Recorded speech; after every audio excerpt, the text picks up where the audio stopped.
Pumanaw na ang biteranang showbiz columnist, writer, TV host at talent manager na si Lolet Solis sa edad na 78 anyos. Kinumpirma ito ng aktor na si Nino Mulak sa kanyang social media post nitong Biyernes ika-4 ng Hulyo. Isa sa mga pinatumatak na showbiz figure si Manay Lolet, lalo na sa kanyang mga maaanghang at matatapang na komentaryo, at showbiz blind item sa mga periodiko at maging sa social media, at sa pagiging malapit nito sa maraming artista.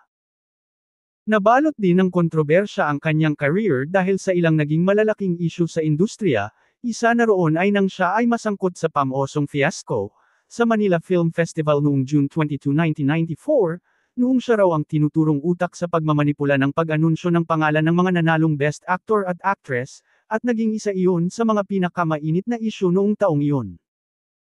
Isa rin si Manay Lolet sa pioneers ng showbiz talk show na Star Talk ng GMA Network kasama si Boy Abunda at Miss Chris Aquino, at nanatiling isa sa mga mainstays hanggang sa matapos ang nasabing program noong September 2015.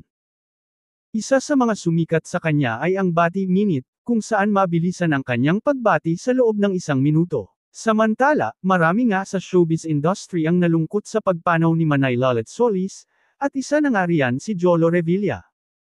Ayon sa post ni Jolo Revilla, "Rest in peace Nanay Lolet Solis. Salamat sa lahat ng pagmamahal at pagsuporta mo sa aming buong pamilya lalo na kay Papa. Salamat sa pag-aalaga mo sa akin noong ikaw ay tumayo bilang aking manager noong ako ay artista pa. Lubos po kami nagdadalamati sa iyong pagkawala. We will miss you Nanay, mahal na mahal ka namin." Habang inilalathala ito ay wala pang mas kumpletong detalye ng sanhi ng kanyang pagpanaw.